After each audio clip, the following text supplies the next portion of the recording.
That's a temptation everyone falls into when they're developing a strategy, is that they submit to their limitations first and then try to come up with an idea, instead of trying to come up with an idea and having that idea break through every limitation. It's a completely inverted paradigm. One is victorious and one is victim. Your breakthrough is always on the other side of the work that you're not willing to do. Because if you were willing to do it, you'd already have the breakthrough, right? What is the least amount I need to do in order to get the most results? Again, it's not that I'm being lazy, it's just that sometimes when we're strategizing, we over strategize and introduce stuff that we don't need at all. We feel good because we're doing a lot of activity. We feel good because we're coming up with great ideas. Who cares if the idea is good if it doesn't move the needle in the realm of your purpose? You don't want to come up with all this strategy and do all this work and activity and find out at the very end that it meant nothing because it was not aligned to your purpose.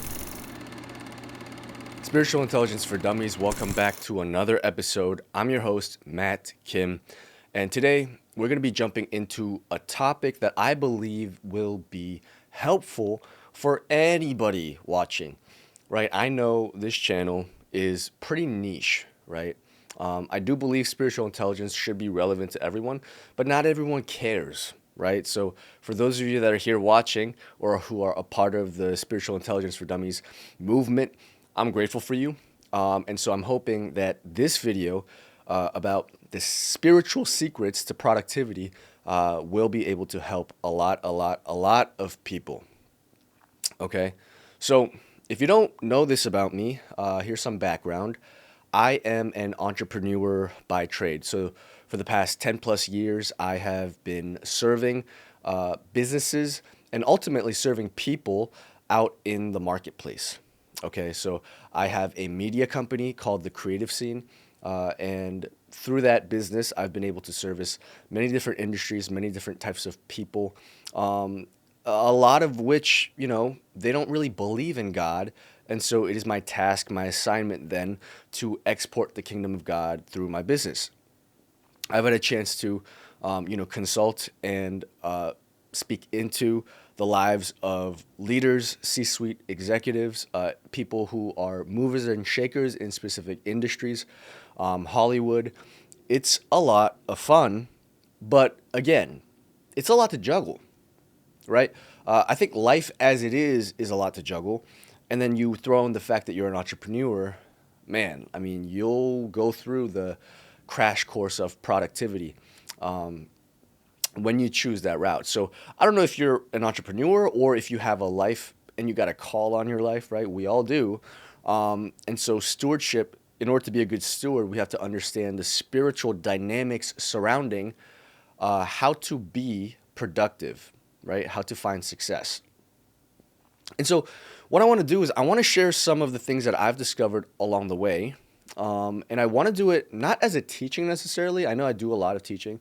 Teaching's fun. It's good. You get it in bite-sized pieces. But I want to take the pressure off a little bit and maybe do it in the form of a conversation, right? I want to just verbally process some of these dynamics with you so that you could get some breakthrough in the area of productivity. I think off the jump, when it comes to productivity, the kind of emotion that we feel when we feel like we're not being productive or we're not able to do the things we're created to do or supposed to do is we feel kind of stuck and helpless.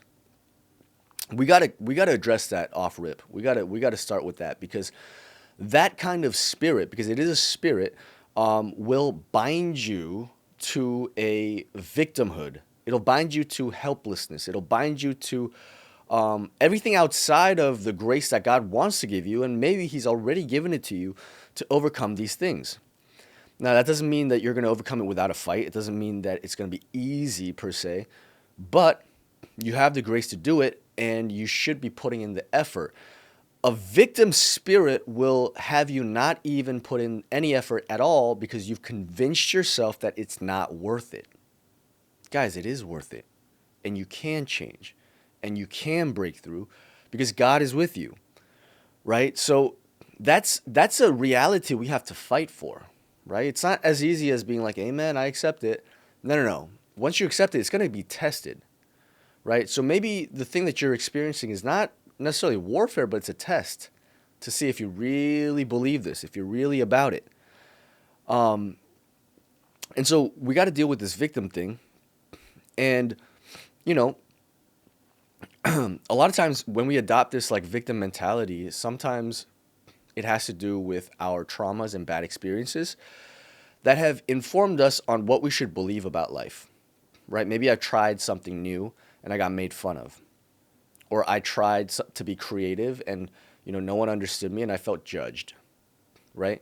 I opened up to someone about something and, they totally, not only did they disagree with me, but they were attacking me, right? All these bad experiences make us never want to do that thing again. And so the next time an opportunity comes around for us to try something new, we shut it down because we don't want to risk getting hurt again. And so in those instances, yes, it's important for us to, you know, dig into the root of those things, have a lot of compassion on ourselves, understanding where we're coming from, and have empathy and grace. It's a very pastoral role. And in other instances, despite knowing all those things, I still can't change, right? I'm shepherding myself into bondage. And so in those instances, I need that kind of breakthrough power in order to do the things I know I need to do, even when I don't feel like doing it. Right? So, I mean, again, this is kind of spiritual dynamics. These are very spiritual things. I'll get to the practical parts, okay? I just want to make that promise. I will get to the practical parts. But it's important to address things on a root level and on a spiritual level. Otherwise, everything practical that we stack on top of it won't make a difference. Okay? Because it's not addressing the real issue, which is spiritual. Right? So, we don't want to fall into the victim thing. It's very easy to do so, but look, like if I'm just going to accept the victim thing, let's just stop this video, right? Who cares? None of it's worth it because none of it's going to matter, right? But that's not the gospel, okay? So having the right attitude is important. That means you probably need to fast, right? And you need to pray, right? Fast so that you empty yourselves of your opinions, right? Cynicism is your opinion, right? Hopelessness is your opinion. That's not the way God sees it. You need to repent, right? You need to get rid of that mindset and you need to fast, right? When we fast, we empty ourselves. And then when we pray, we fill ourselves with God. And so what is God saying? Sometimes we can't receive what God is saying because we're so full of ourselves. You got to fast. You got to empty yourself so that God can fill you with his perspective. And watch that like victim thing, watch that hopeless thing leave you. It'll leave you, right? You got to fast. You got to pray. And so once we're there, we now have the right operating system to begin being productive, right? So that we don't spin the wheel like a hamster, like spin the hamster wheel and run in the same place. We need a new operating system. So once we have that, now we could start tinkering with the practicalities of how to even be productive. So let's start. I think I talk about purpose a lot, but we have to start there, right? We have to start there. I have this one-liner I like to use when I used to business coach, and it's about productivity. You ready? It goes something like this: productivity is not defined by activity, rather it's defined by purpose. Productivity is not defined by activity, rather it's defined by purpose. What do I mean by that? That means me doing a ton of activity doesn't necessarily mean I'm being productive. Because I could do a little bit of this, I could do a little bit of that. I could help this person, I could serve that person, I could make money here, I could do a business deal over here. But none of that really matters if it's not aligned to your purpose. You're just wasting your time, right? You're just wasting your energy. It's not moving the needle in the direction of where you want to end up, because that's what purpose is, right? So productivity is not defined by activity. It's defined by purpose. Now, the caveat is this: even though it's not defined by activity, it is measured by activity. I'm going to say it again. Even though productivity is not defined by activity, it is measured by activity. Meaning just because you have a purpose and a plan and a dream, like that doesn't mean you're being productive either. You have to actually do things. You have to take steps. You have to take risks. So activity, the quantity of activity does become a measurement for if you're actually being productive, as long as it's aligned to the purpose, right? So purpose comes first, and then activity comes second. So I'm not even saying activity is not important. It's just not the thing that defines productivity. You should still be having a lot of activity, right? Make the most of your day, right? Um, Try to get a lot done. Like put in the effort, because activity is the way that you actually produce, right? You can't produce without activity. You just got to make sure you have purpose first, right? Again, I feel like I'm belaboring this point, but it's important. So many people get hung up on doing busy work because it feels like they're being productive. And then by the end of the day, when they look back on their day, they actually didn't change anything about their situation. They didn't change anything about their business. They didn't change anything about their bank account. They didn't change anything about their relationships. Why? Because it was never connected to purpose. So they were doing activities that were lifeless. Okay, so let's try to align ourselves to our purpose. Okay, and if you don't know what your purpose is, maybe for your life or for your business or your ministry or whatever, I made a video addressing that. So go back to my page, watch the purpose video, figure that out so you can start being productive. Okay. Now, so that's purpose and productivity. It's very helpful. Now, I do want to kind of touch on other components of productivity. It's stuff that we have to deal with constantly, which is the issue of time, strategy. Time and strategy, right? I guess we can make it a three, right? Time, strategy, purpose, right? We already discussed the purpose. I made a video about it. Go watch it. Purpose. Purpose is the what, right? It's like, what is the identity of this thing that I'm doing? What am I doing it for? Time is, I guess it is when I do things, which is important because time is, it's the canvas of where things happen in, right? We're in a time dimension. And then strategy is how, right? It's like, how am I doing this? How am I doing this? And so let's tackle it one by one. Let's start with time, right? Time is where, when am I doing this? This is important because that is how we actually organize our activities, is on the canvas of time. So we are creatures that exist in a time dimension, meaning that a key component of productivity has to be time. So if you're negligent of your time, you're never going to be a good steward and you're never going to really be productive. Look, I've met plenty of people who, and sometimes, look, it's not even about people, sometimes it's about culture. I've been to certain countries where their culture is that they disregard time. That's fine. I mean, I'm hoping they could strike a balance, but if that's really your culture, like, look, I was in a certain country. I won't say which one, because I know there's people from all over the world watching this podcast. I was in a specific country, and there was such a spirit of lethargy. Lethargy meaning like sleepiness, drowsiness over the entire country. This was a principality. And so I could experience it not just witnessing the people there, but like I started to feel that way. I'm like, oh man, I feel so comfortable. I feel so, at peace, And, I'm the type of guy, I work 7 days a week. I love to work because I found my grace, right? It's not toilsome. I love it. And being in that country, I'm like, I don't want to work. Like, I just want to chill and relax and party and, have a good time. And I'm like, I had to catch myself. I'm like, wait a minute, this isn't me.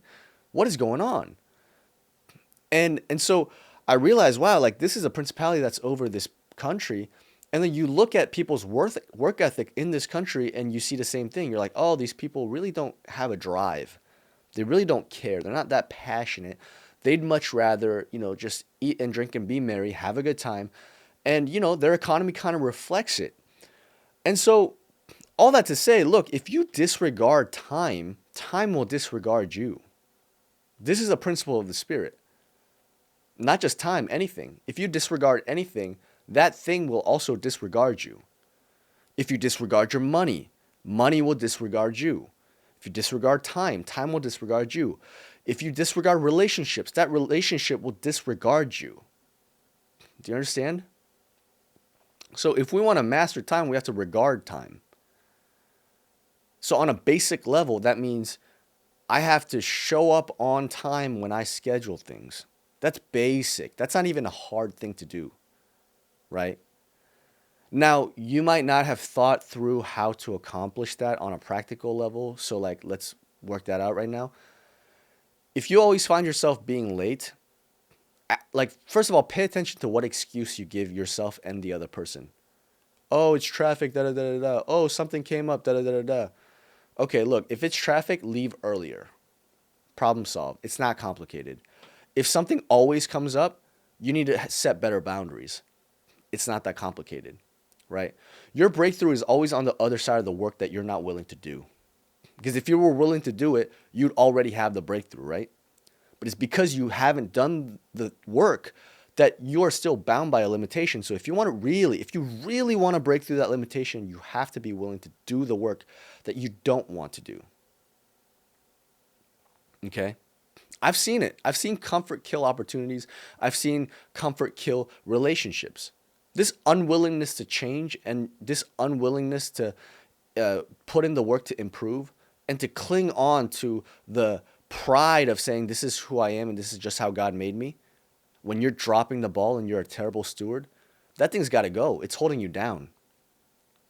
Okay, I don't know who I'm speaking to, but look, this need to defend ourselves has to go.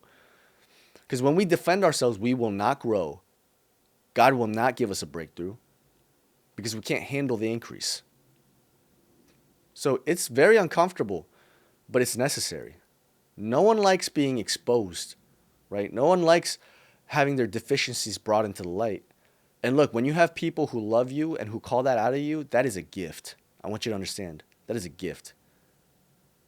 Because some people don't have that, right? Like some people are literally stuck in their own world, and they've been handed over to their delusions, to their comfort. And God says, oh, you really want this? You can have it. And they're stuck. You don't want that. Okay? So we always have the option to choose humility before God humbles us. We always have that option. Right?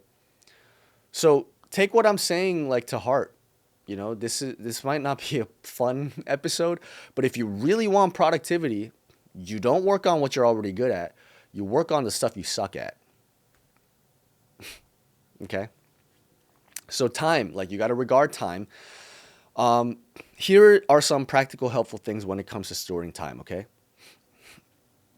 I want you to ask yourself, what are the things in my life that cannot move? That cannot move. So if you're a student in school, that cannot move. You should be in school in the times that you're supposed to be in school every single day, right?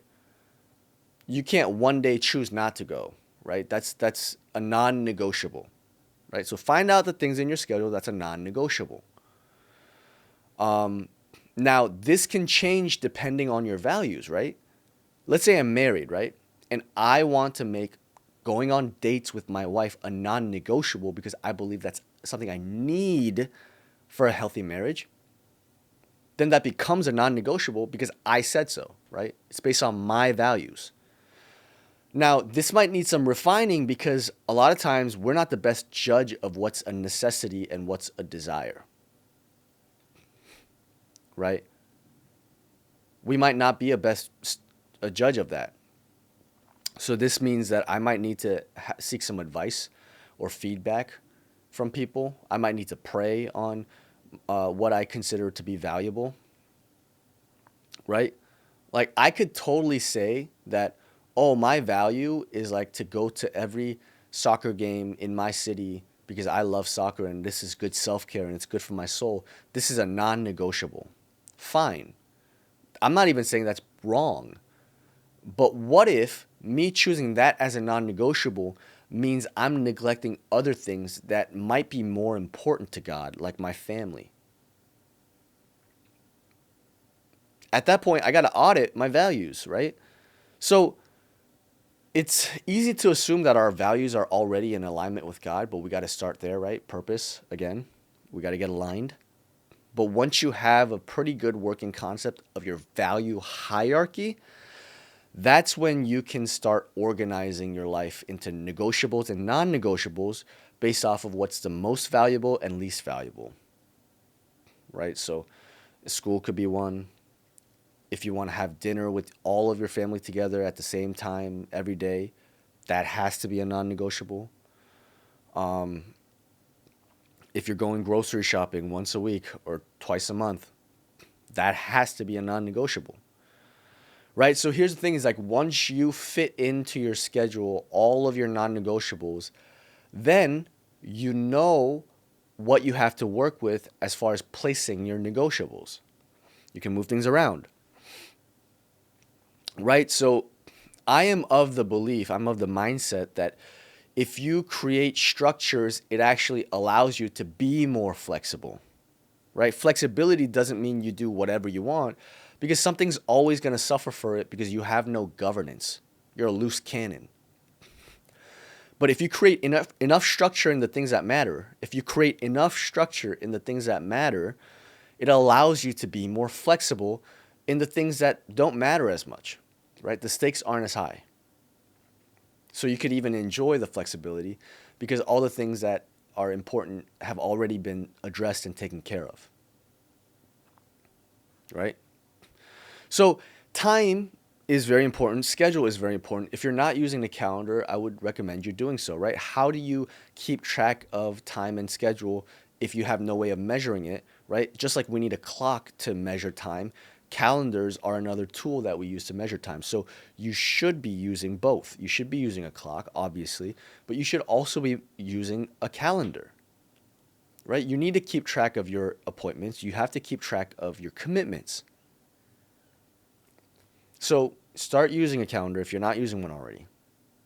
And that way you could even visualize the time slots within a 24-hour window of what you fit into in the not negotiable category and then the negotiable category. Like seeing it actually really helps you. And so that's what I do.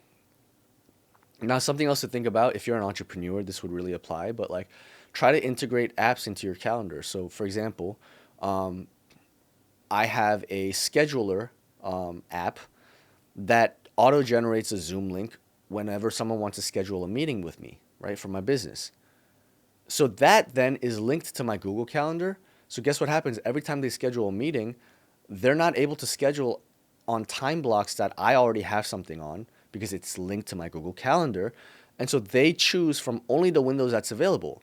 And once that is chosen and they submit the request to meet, now it auto generates a Zoom link and fills that time slot in my Google Calendar so that's blocked off.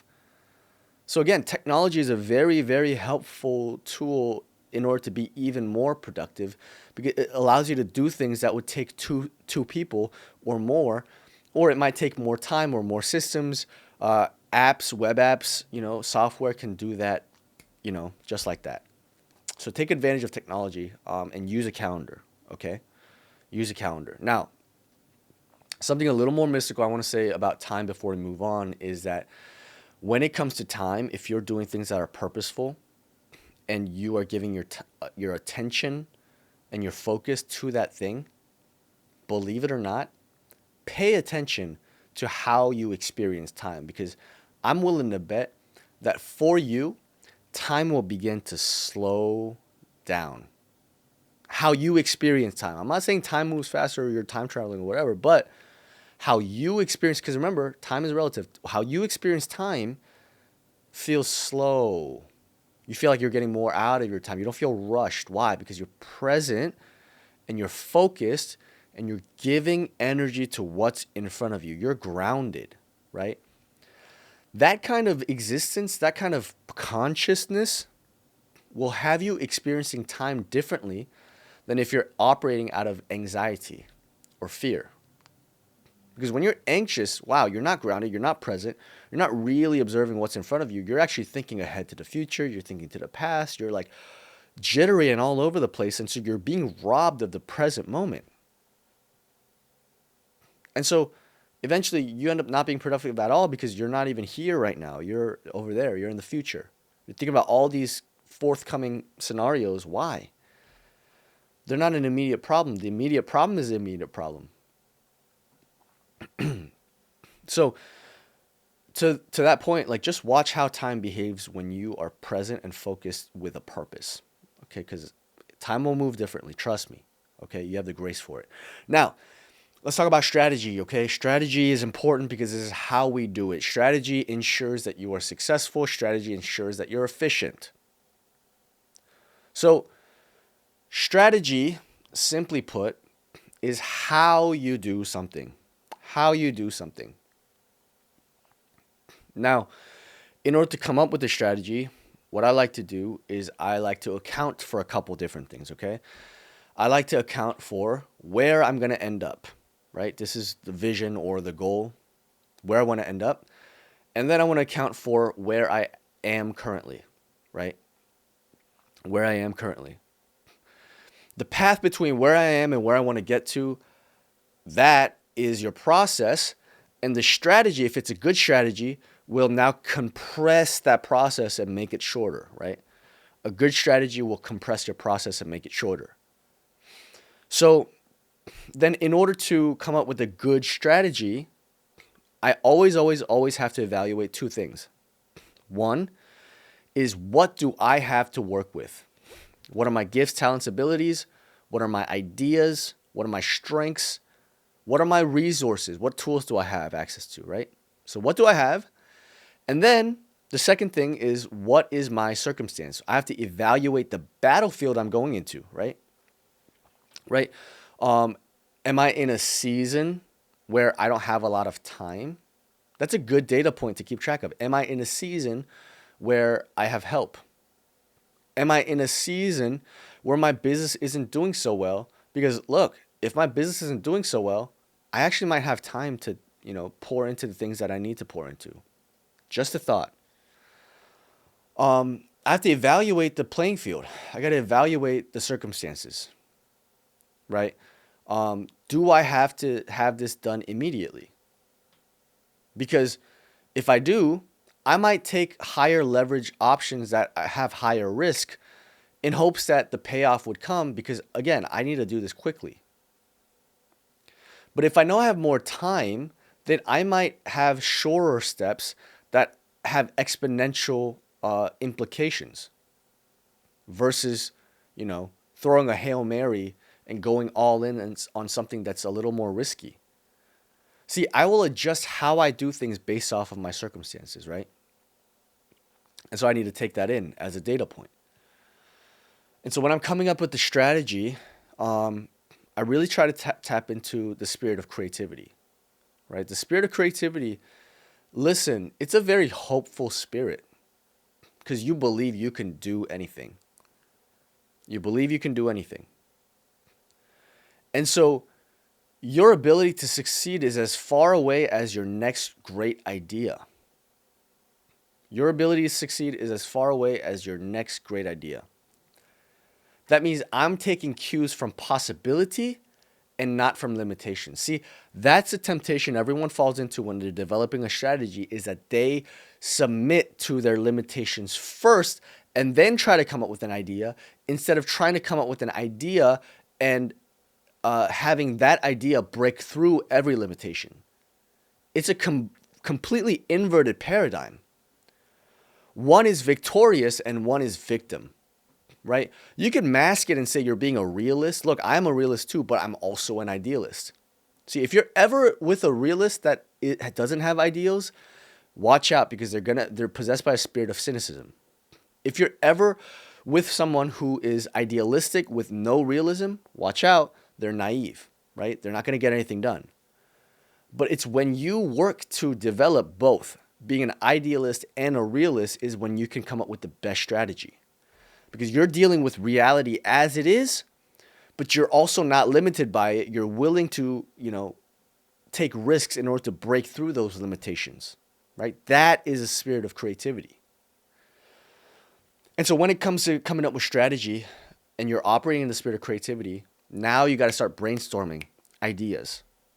How could I maneuver around this? What could I pull on? Who could I ask for help or for advice? What unconventional modalities or ways of operating have I not exhausted? Are there examples in history of people doing things a different way, an out of the box way? Do your research, right? What options are out there? Sometimes we can't come up with a good strategy because we don't know what options are out there. We're just ignorant. We're not well versed. So there's a need to research, right? Just because we're a spiritual channel and this is spiritual, the spirituality of productivity, doesn't mean we have to bypass all of the other things like the realm of our soul. Matter of fact, you could be way more spiritual and strategic if you're researched and learned. Okay, so do the work, man. Stop being lazy. We got the spirit of creativity here. Okay, so then you're coming up with a strategy. A lot of times we want to assess. I already said this. Assess the playing field, but then we want to assess, like the people that are in front of us, right? Are they adversarial, or are they people that we can work with, or are they more neutral? Stuff like that is also important to assess too, right? Because if you know that, you know how to adjust. I am not going to try to convince someone who's adversarial necessarily, right? I'm going to try to have a diplomatic relationship with them, get by.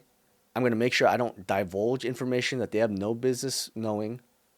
It's strategic. Why? Because otherwise I'm going to create a bigger problem for myself, right? Or maybe someone is actually an ally or a partner. You don't want to treat them like an adversary because then you're going to close the door that they are. They're the door, right? They're going to connect you with other people. They're going to help you build this thing. They have resources that you don't have. That's why they're your partner, or that's why they're your affiliate. But if you treat them like an enemy, man, you're going to squander that opportunity. So then you need clarity to know who's an enemy and who's not. Right? So all of these things you must weigh in order to come up with a strategy. So again, it's not like there's a simple clean-cut formula to coming up with a strategy, but having these conversations, having these kinds of thought processes will help you come up with a really, really, really good strategy. Now, as you're coming up with strategy, you always want to remind yourself of what your purpose is, because it's easy to come up with strategy for strategy's sake and then lose your purpose, right? Make sure you keep the main thing, right? Keep the main thing, the main thing. One question I like to ask myself in order to come up with the best strategy is, what is the least amount I need to do in order to get the most results? Again, it's not that I'm being lazy. It's just that sometimes when we're strategizing, we over strategize and introduce stuff that we don't need at all. Again, it's activity without purpose. We feel good because we're doing a lot of activity. We feel good because we're coming up with great ideas. Who cares if the idea is good if it doesn't move the needle in the realm of your purpose? Right? So going back to the first point I was making, ground yourself in your purpose, please. You don't want to come up with all this strategy and do all this work and activity and find out at the very end that it meant nothing because it was not aligned to your purpose. Right? So, again, just develop that habit, right? Remind yourself. It's not a one and done thing. You're going to forget, so remind yourself, right? So yeah, ask yourself that question. What's the most amount, no, what's the least amount I can do for the most amount of results? That's going to produce efficiency out of you, right? If I need to make a business deal and I found that, oh my God, these calls are going on for hours on end and I got to find a way to cut these calls, ask yourself, what is the least amount of work I need to do on the call in order to, get them to the next phase or in order to close this deal? Do I need to listen to them rant about things for hours? Maybe. Or is there a way to get all that information out of them by driving the conversation myself instead of having them take over? I think that's possible. So then what's a strategy that I can employ in order to direct the conversation? Okay, how about this? When we greet, I'll actually set the meeting agenda. Hey, thanks for meeting with me. So the agenda for today is to go over this, this, and this. And I hope by the end of the meeting, we can have clarity on this. Boom. You set the tone. You created a dynamic. You established how this meeting is going to go. And then you're in control. Great. You never have to waste another hour or a couple hours listening to people rant about nothing, right? You came in with a purpose. So, again, this is just an example.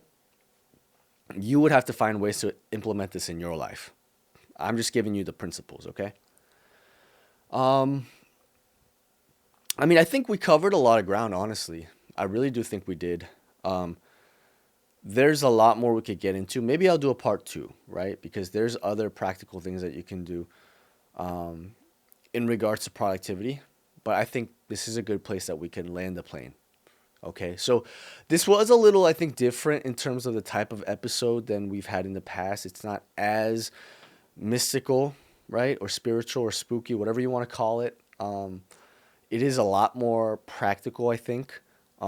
Maybe it doesn't kind of pique your interest as far as, that clickbaity thing of like, ooh, we're a spiritual channel or whatever. But look, like, if we're growing in spiritual intelligence, you got to recognize that everything's spiritual. And if you want to accomplish your mandate, you better be productive, man. And so I hope this video is helpful for you in that way. And that you are someone that actually values this kind of stuff, the more boring stuff. And that because of that, and because you listen till the end, that you would get a lot of fruit from this, and that God would prosper your life and your ministry, and your business, or whatever you do, or your family. Okay? So, yeah. Thanks for watching. As always, if you like this video, I don't care if you like it, but it would mean a lot to me if you subscribe, because I want to make sure we're connected. I want to make sure that you see the next video I post, and that we could keep doing this so that we can do our part in elevating the spiritual intelligence of the world. The world's going to need it for the times ahead with AI, with the development of technology, with certain things shifting in global politics. We're coming upon a time where spiritual intelligence is going to be the answer to address the problems that AI will create for humanity, right? I don't think AI is inherently bad, but we're not going to be able to be good stewards of it.